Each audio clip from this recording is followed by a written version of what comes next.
Matakiape. My name is Sherman. We are here today. We're going to be making some healthy indigenous food recipes that you guys will be able to do right at home. You should be able to find most of these ingredients in your local grocery stores, but you could also find some of these out in the wild. We have 3 recipes that we're going to be going through.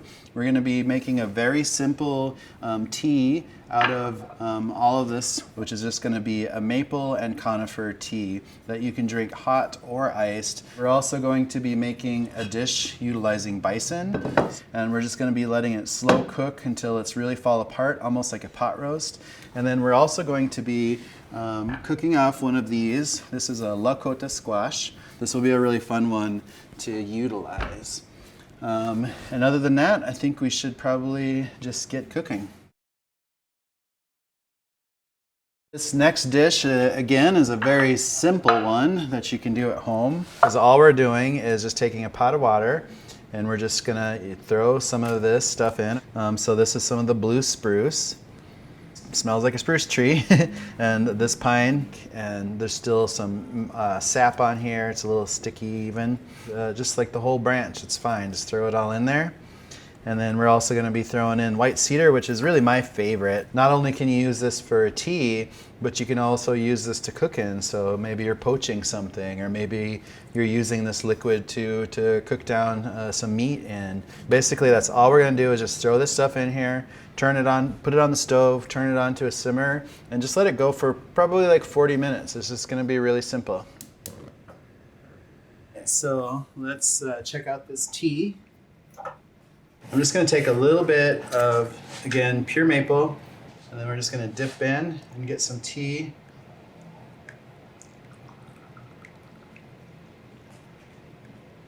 Give it a little bit of a stir. If you wanted to, you can always just garnish it with a little tiny piece of cedar.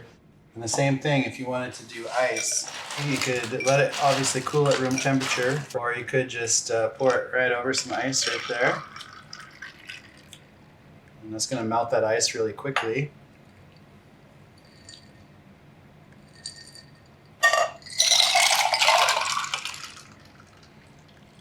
And again, a little bit of maple.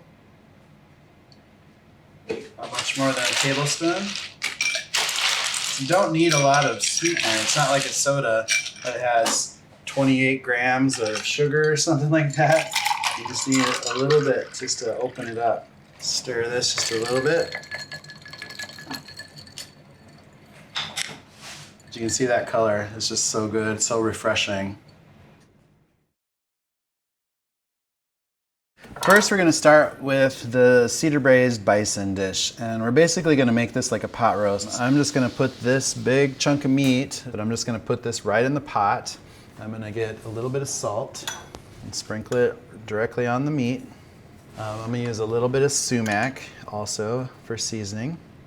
And then basically we're just going to use some of this great vegetable. And if you're doing this at home, it's going to be great because after it's cooking for a while, you're really going to smell all of that wonderful aroma coming off of it. If you have access to other kinds of meats, you could use venison, you could use elk, you could use moose, you could use all sorts of different kinds of other proteins. And I'm going to cut up this really wonderful, locally grown sweet potato. And I'm just making big chunks and really simple because I just want it to slow cook.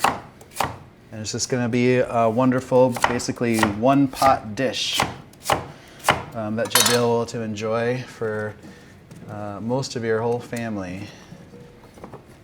And this is the turnip. We do have access to wonderful locally grown turnips, and is going to taste really awesome in this dish too. So just throwing this in there. We're going to use some of these sunchokes.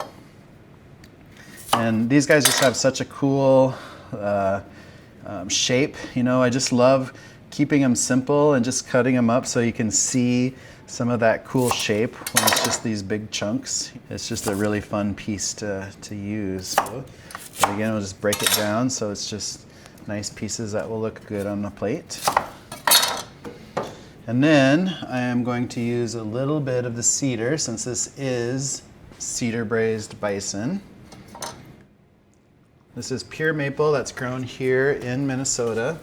Pure maple is really important. You don't want to use the fake maple because it's got too strong of a flavor and it's not real food. So, and the last piece that we're going to do here is just fill this up so the water just barely comes to the top, just over the meat and just over everything else. And that is pretty much it. And then we're just going to put this right into the oven. I'm going to cook this at 300 degrees for about 5 hours. All right, I'm just going to pull this out of the oven. So let's see what it looks like. Oh yeah, it looks awesome. And it smells really good. I can see the meat is totally falling apart and it's perfect. So let's just plate this up. Move the cedar out of the way. These veggies are completely broken down, which is great. Look at that. And this stuff is literally falling apart right here. You can see that, it's just breaking apart. So perfect. I'm gonna take some of the cedar and I'm just gonna chop it up and sprinkle it right over. And voila, one pot meal. If you want a little texture, you could always just throw something like some pepitas or something on it because it'll just give it a little crunch as you're going through. But this is beautiful right now, so perfect. Alrighty. For this recipe, we're going to cut up the squash. And this is a big guy, so it might take me a moment. But first, I just like to trim the edges a little bit first. That way it gives you a flat surface to work with when you're cutting, like so. And I'm just going to cut it right down the middle.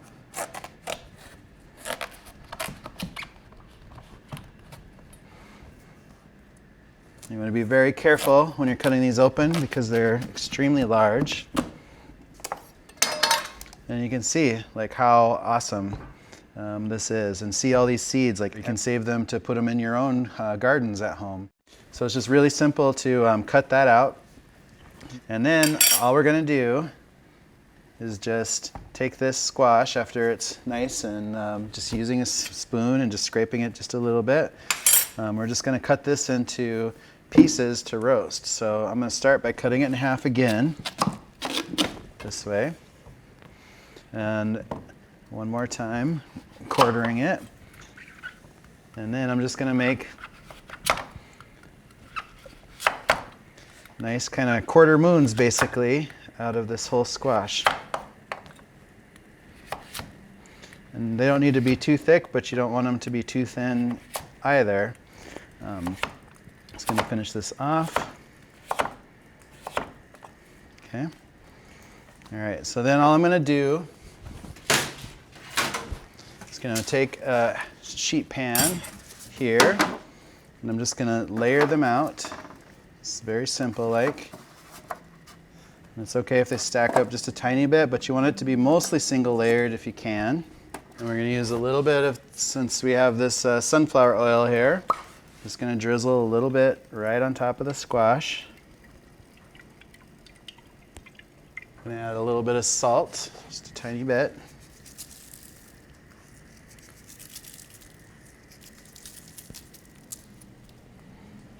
And since I'm using stuff from my own indigenous pantry here, I'm going to use some of this fresh sumac that we made ourselves too, and just sprinkle it right on the squash. And all we're going to do is just put this right in the oven. I'm going to bake it at 375, and I'm going to bake it for, it's probably going to take about 35 minutes, and we'll just, we'll keep an eye on it though, so I'll set a timer. We are going to be making a very simple pesto.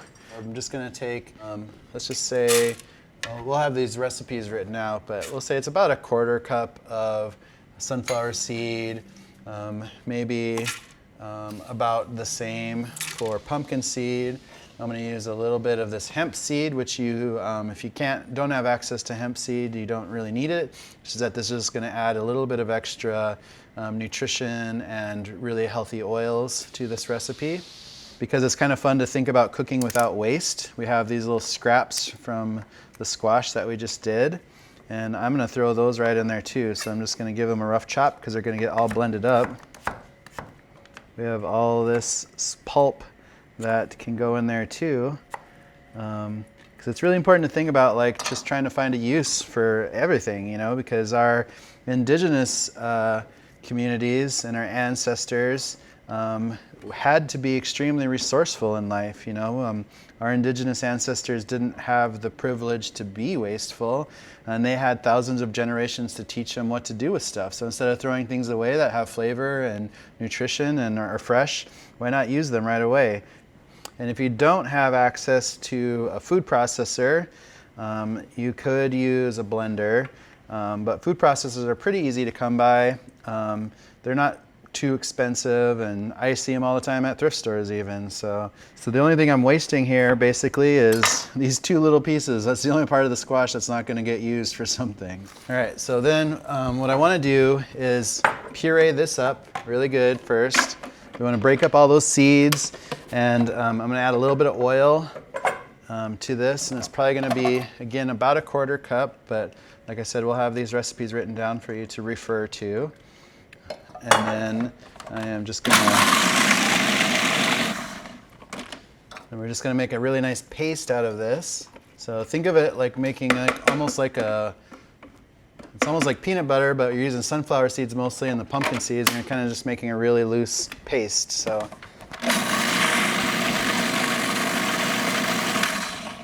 okay, then we are going to add a little bit of salt. We'll taste it for salt in a little bit too. I'm going to again add a little bit of pure maple to this. This will probably be maybe 4 tablespoons. I'm going to add just a little bit more oil because I need it to be just a little bit looser.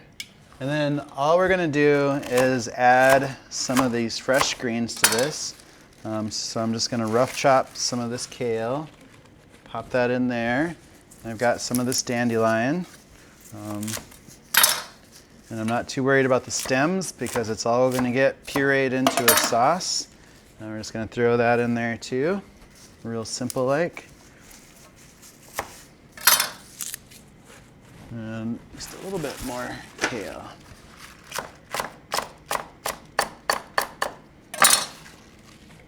Okay, now we're going to start this again.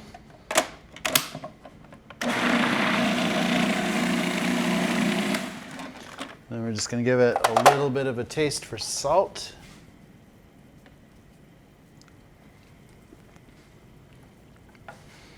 Just a tiny bit. It's pretty close.